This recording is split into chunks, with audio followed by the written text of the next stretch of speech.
اعوذ باللہ من الشیطان الرجیم بسم اللہ الرحمن الرحیم۔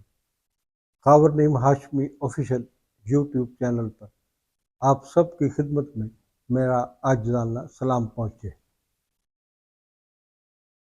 خواتین و حضرات، آج کی کہانی بڑی دلچسپ کہانی ہے۔ ہمارے ایک دوست کی کہانی ہے، اس کا نام جہانگیر تھا۔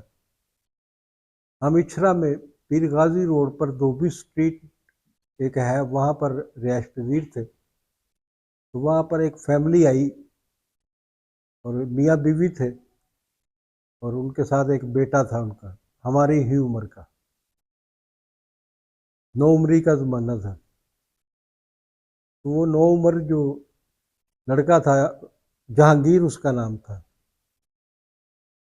اس کا دعویٰ تھا کہ وہ عشرت چودھری اداکارہ جو تھی، رقاصہ جو تھی، اس کا بھائی ہے۔ تو اور وہ چونکہ بہت نو عمری کا زمانہ تھا، اس کو شاید پتہ نہیں تھا کون سی بات کرنی ہے کون سی نہیں کرنی۔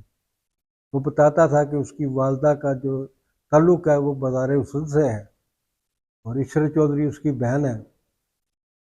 تو ایک شریف آدمی نے جو سرکاری افسر تھا، اس کی ماں سے محبت کی اور اس کو وہاں بازار اصول سے اٹھا کر وہ باہر نکالا اس کو، اور یہاں پر کرائے کے مکان لے کر رہائش پذیر ہوا، اچھرا میں پیر غازی روڈ پر دھوبی اسٹریٹ میں۔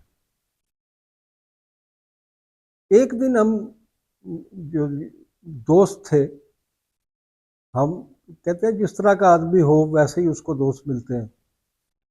تو میری طرح میرے دوستوں کو بھی اخبار بینی کا بہت شوق تھا۔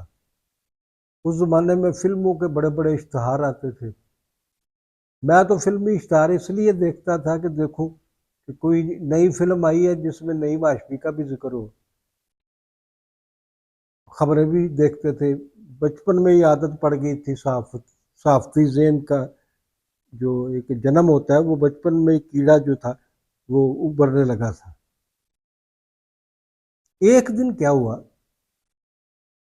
کہ اچانک اس بندے نے، جس کا نام جہانگیر تھا، جو لڑکا تھا ہمارے ساتھ، اس نے کہا حرام زادی دیکھو یہ تو طوائف بن گئی۔ وہ کوئی فلم تھی، اس میں اس کے اشتہار میں اس کی بہن، اس کے بقول کے عشرت چودھری کا وہ بھائی، بقول اس کے، میں نہیں کہہ رہا، وہ کہہ رہا، دعویٰ کرتا تھا کہ جی بھائی میں۔ تو عشرت چودھری کی کسی فلم کے پوسٹر میں، اشتہار میں فوٹو چھپی ہوئی تھی۔ تو اس نے وہاں چیخنا شروع کر دیا، دیکھو جی یہ ہمیں بدنام کرے گی، یہ ہمیں دنیا میں ذلیل کرے گی، ہمارے لیے تباہی لے آئے گی، ہمارا مستقبل تاریک ہو جائے گا۔ اس کا خیال تھا کہ بازار اصول میں رہنا جو ہے وہ ٹھیک ہے، فلموں میں کام کرنا ٹھیک نہیں ہے۔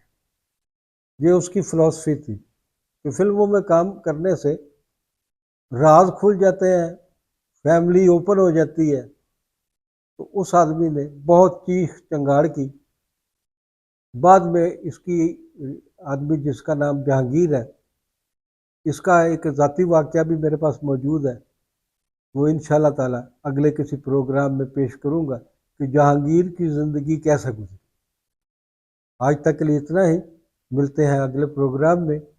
خاور نعیم ہاشمی آفیشیل سے اجازت چاہتا ہوں اور درخواست کرتا ہوں کہ ہمارے اس چینل کو آپ ضرور سبسکرائب کریں، لائک کریں، فارورڈ کریں دوستوں کو بھی اور اپنے گروپس میں بھی۔ Thank you very much.